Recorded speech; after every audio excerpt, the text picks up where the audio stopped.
mapagpalang araw po muli sa inyong lahat mga sir, mga madam at sa masugid nating taga-subaybay sa ating munting channel Mucha Joel Lot Vlog at sa ating mga buyers na nakakuha sa atin. Mapagpalang araw po muli sa inyong lahat mga sir. So salamat po sa inyong tiwala at patuloy na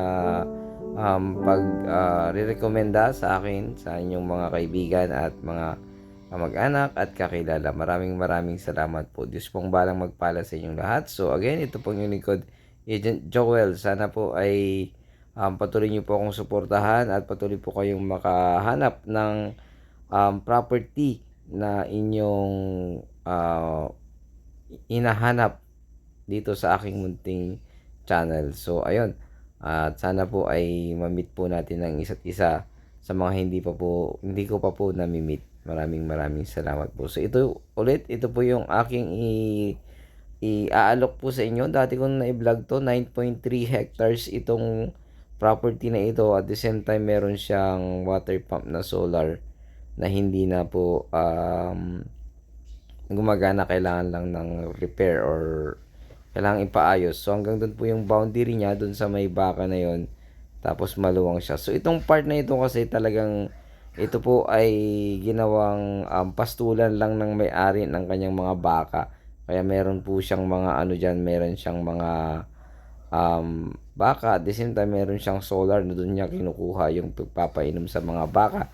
Pero medyo nagka-problema daw yung solar pump niya, so need ng repair, sabi niya. So ito po ay napakaluwang, at least nasa 200 meters frontage po ito, more or less. So hindi ko na nasukat kasi mag-isa lang po kasi ako, kaya hindi ko po maiwan yung sasakyan doon sa dulo at babalik sa dulo. So ayun, nakasakay po tayo sa sasakyan habang ipapakita ko po tong frontage niya. At least napakita ko na po sa aerial view yung kanyang sukat, at the same time yung likod at harap. So napakalapit nito sa provincial highway, provincial road, going to Talugtog and Umingan. So dito yung boundary nung 9.3 hectares, tapos ito naman yung start nung 10,000 hectares mahigit. So ito ay 20 hectares more or less, bali ang sukat nitong property na ito. Flat area siya, meron ng konti-konting slope pero hindi po siya slope na matataas, kundi parang tumaas lang ng konti yung rice land niya, pero hindi naman siya ganun kataas mga sir, mga madam. So ito yung kanyang 10 hectares, so 100,000 square meter. So napakaganda nito mga sir, mga madam. Ayan, kung makukuha po ninyo ito sa mga naghahanap po ng ganito kalaking property na flat area, at the same time pwedeng gawing rancho talaga ito kasi napakaluwang na po itong place na ito. Nga lang, rough road pa po itong kanyang dadaanan mga sir, mga madam. So nung time na nagpunta po ako dito ay kakatapos lang ng ulan, kaya yan po, basa po yung daan. Pero hindi po yan binabaha mga sir, mga madam. So darating din siguro yung time masisemento po ito, itong property na ito. Ay itong daan na ito, kaya magiging maayos din ang daan po ng property. Sa ngayon, matigas naman, kaya sasakyan kahit yung mga heavy equipments nga na pinapasok nila, kaya din po may mga heavy equipments po dyan. So dito yung boundary niya, itong part na ito, ewan ko lang kung nakuha pa dito sa may ito sa may gilid, pero dito na lang, ayan. So dyan po yung boundary niya.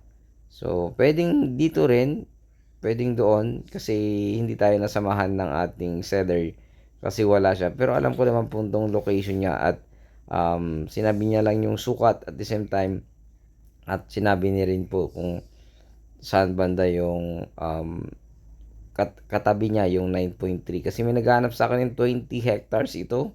Sir, mga madam, pwede po ito gawing rancho sa mga naghahanap. Maaring ito ay makuha din, maaring hindi, depende po sa relocation kasi wala po kasi yung seller natin.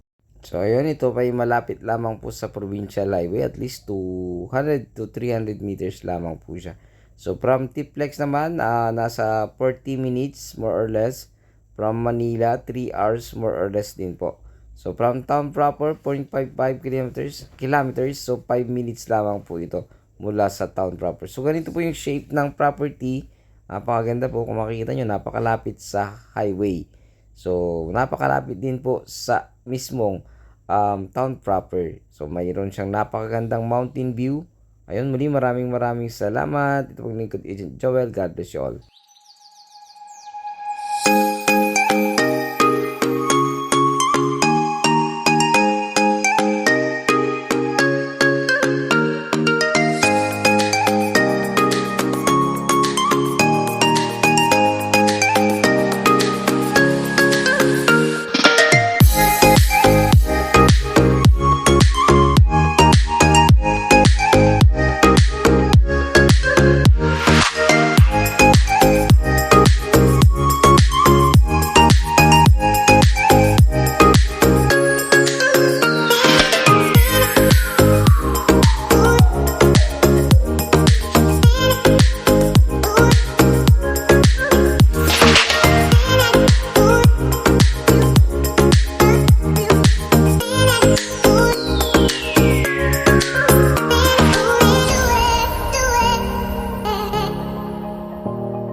Do